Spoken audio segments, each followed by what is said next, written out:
Pagpasensya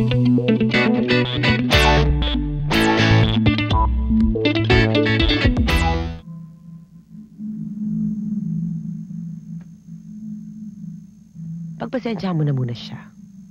Marami lang iniisip yun, kaya mainitin ang ulo. Ano po yun? Ang ate mo. Madaling magalit.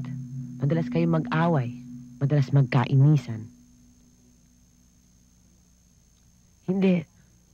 Wala. Nahihirapan lang yun sa kanyang trabaho sa ospital. At lagi niya naiisip yung lalaki sa ibayong dagat. Eh, saan niyo ho nakita yun? Ayan. Kulang na kulang ka sa pagpapasensya. Yang init ng ulo mo, pabugso-bugso.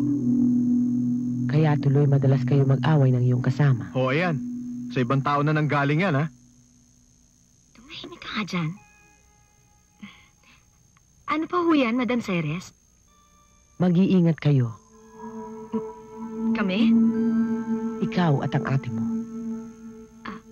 Mag-ingat? Bakit? Ano po yun? Ang panganib ay hindi laging nakikita o nagigisnan. Napakaraming bagay sa mundong ito ang hindi naiintindihan o mabibigyan ng paliwanag ng pangkaraniwang tao. At doon nagtatago ang higit na panganib. Di ko po kayo maintindihan. Ang silid, ang bahay. Kanino pong bahay? Mag-ingat kayo sa bahay. Hindi porket wala kayong nakikita, ay walang nakatira doon.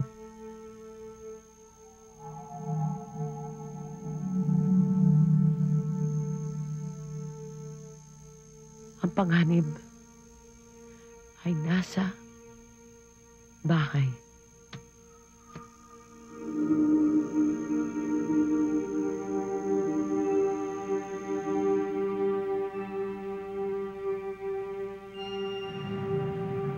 Okay naman ang tubig dito.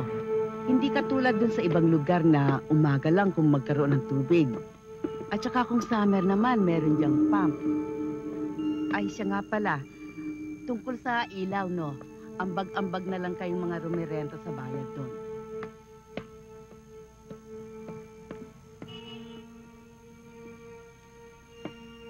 Yung mga bahay doon sa likod, yung mga squatters, wala na yon.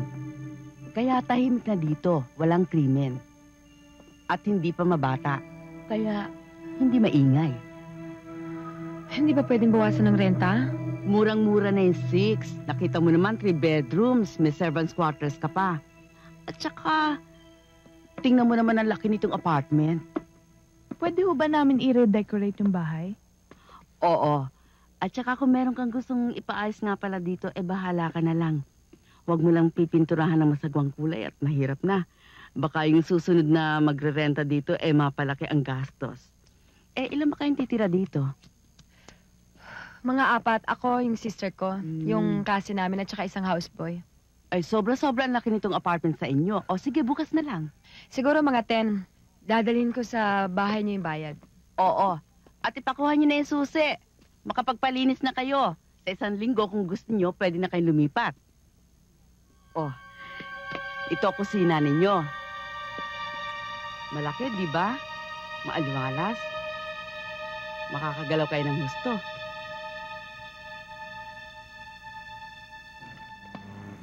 O paano? Bukas na lang. Thank you ho. Bukas na lang yung bayad ho. O sige, mauna na ako sa inyo. Halika na. Ate, sandali. Sigurado ka ba kukunin mo na to? Malapit sa school mo, malapit sa hospital. Isang sakay lang ito para sa akin. Malapit sa simbahan, malapit sa palengke. Bakit? Wala. Kaya lang, Ano na naman yan? baka lang kasi pwede pa tayong maghanap-hanap ng ibang apartment eh. Ay, naku, wala na akong panahong maghanap pa ng ibang apartment. Nakita mo, pinapalis na tayo ni Mrs. Perez. Ipagigibanan niya yung bahay na tinitirhan natin. At saka isa pa. Saan tayo makakakita ng apartment na 6,000 lang ang halaga? Yun na nga eh. Napakamurang halaga sa ganitong napakalaking apartment.